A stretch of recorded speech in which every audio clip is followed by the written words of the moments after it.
Welcome to the video. In this video, we're going to talk to a newly licensed loan officer that just passed her exam. Now she's out there doing business, and we're going to talk about, how she studied for the exam, how she passed the exam, and some tips and tricks to get you started and get you on your way to being a fully licensed loan officer. So let's dive right into the video. Welcome to Coffee with Closers. In this series, we interview top real estate producers that are out there making big things happen in the real estate industry.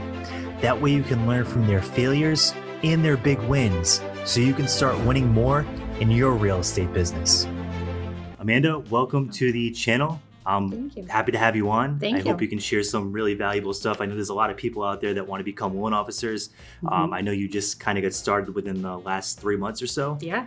So that's exciting, right? Yeah, it's been a fun ride so far. Yeah, Thank you for having me. Yeah, of course. So I wanted to get you on to kind of share some tips on how to pass your exam, how to get started as a loan officer, and some tips and tricks, because I know there's probably quite a few people that get started with it and never finish, first of all, and then second of all, if they do take the exam, a lot of people fail. So maybe some tips on how to pass and some things they can do to kind of get rolling the fastest way possible.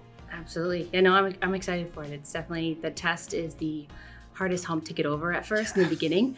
It can be very intimidating, and doing my research and everything, I even came across one and they were saying it's comparable to the Series 7, stock exam. Oh, wow. I'm like, I'm not ready to be a stock person. But, yeah. I would love to talk about it and share my tips and tricks. And That's great. Yeah. So first things first, how did you complete your education and what are the requirements? Yes. So I completed online.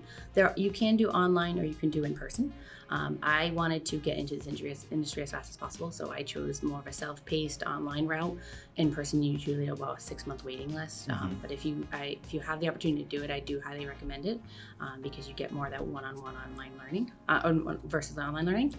And then I did mine online, and it's 20 hours of uniform state content. So you go through, and my class I did online was videos. Click through the videos. It times you. Oh, wow. Yeah, you can't. It monitors it too. You can't get past a certain section without the timer getting down to 0 for that completed section. So 20 hours of that, and then depending on what state you're getting licensed in. For myself, I did Rhode Island first, and that had 3 hours of state specific.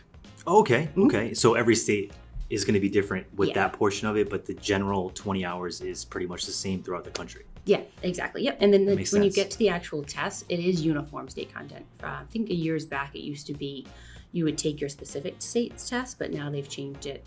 The nationwide testing system is all uniform. So there's all uniform content, whether it's for me in my area, Rhode Island, Mass, Connecticut, it's all the same.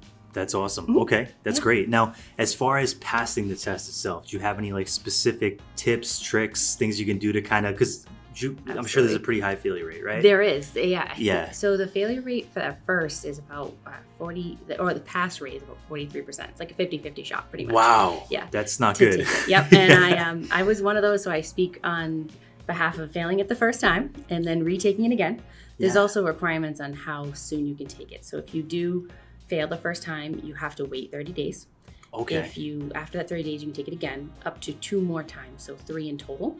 If you fail it 3 times, which as the times go on more and more, the pass rate goes lower and lower because there's less of a chance.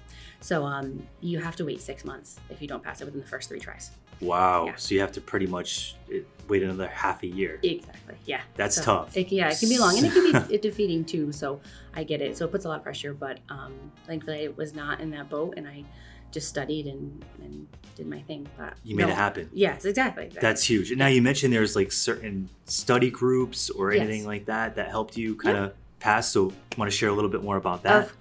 So definitely do your research and search around either locally or just online as well too. So after I took the first try within the 30 days after getting my hours done, I took the try. I missed it by 3 points. Oh, jeez. So it's at 75 to pass. So I missed it just by about 3 points, and I went back to the drawing board. I said, okay, I'll restudy again. I did my second time. I did a little more research into finding a study group specific, because not outside of the 20-hour course online, there's also companies that'll do crash course programs for you. Oh, okay. And they have content of like up to 400 questions. There's videos, there's audios you can listen to. Yeah. So I found that with studying into my day-to-day schedule, because most of the time when you're doing this, you're transitioning from a different job. So you're fitting it into your lifestyle. The audio videos that I could listen to on my drive back to and from work were really helpful. My one recommendation is that don't just memorize the content. I think the first time I went into it and I just wanted to just study it. I didn't really digest it. I would definitely recommend understand the content, because the questions are tricky.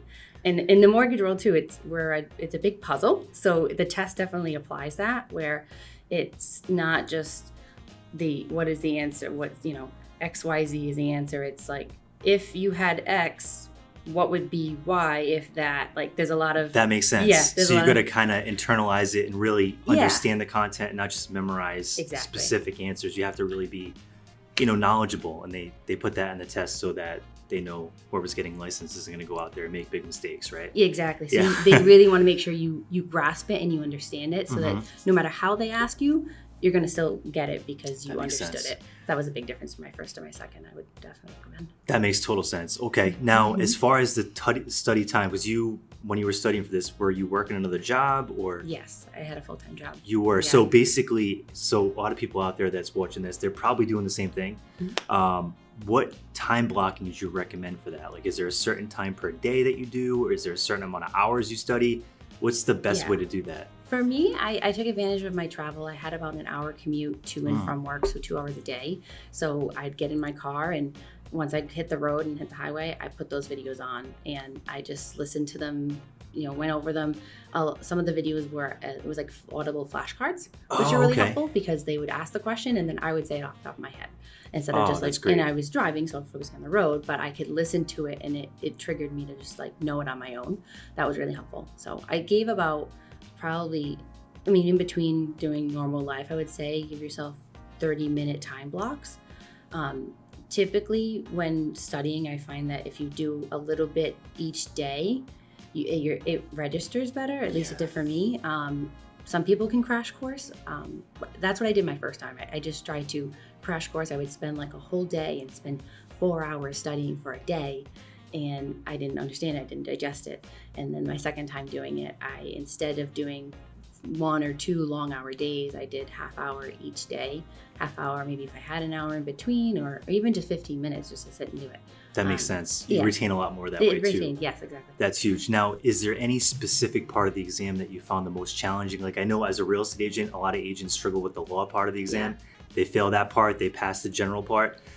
So for the mortgage side, is there anything like that jumps out or comes to mind? There is. So we also have law. So about 24% is on federal rules and regulations. Oh, wow. There are a lot of agencies, CFPB, the Federal Bureau, and everything that regulates our industry. So that was probably the trickiest one.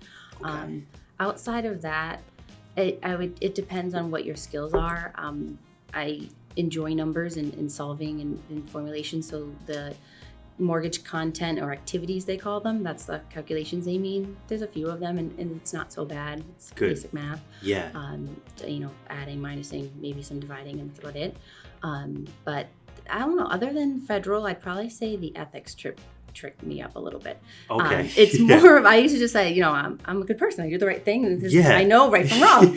And it'll be a little bit more scenario based when it comes to the ethics. So that's where they can kind of trick you up a little bit. Okay. So that makes sense. Yeah. All right. And it's only 11% too. So I think when you're looking at how much you have to study, you might think okay, I don't have to spend too much time on it. It's only 11%, but that's awesome. It can be a make or breaker. I love how you know all the percentages. That helps people kind of really see what they're dealing with. That's huge. That's good that you know that. It helps you target. When I studied, I made my index cards on each percentage, and I kind of blocked them out. So. That's awesome. That's actually really smart. That's analytical thinking again, but awesome. Yeah.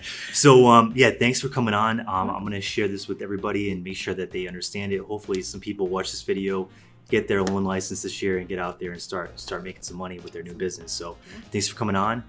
If you have questions for Amanda, drop in the comment section below. She'll do her best to get back to you. And thanks so much for tuning in. If you like content for real estate entrepreneurs, hit the like button and subscribe. Thanks so much.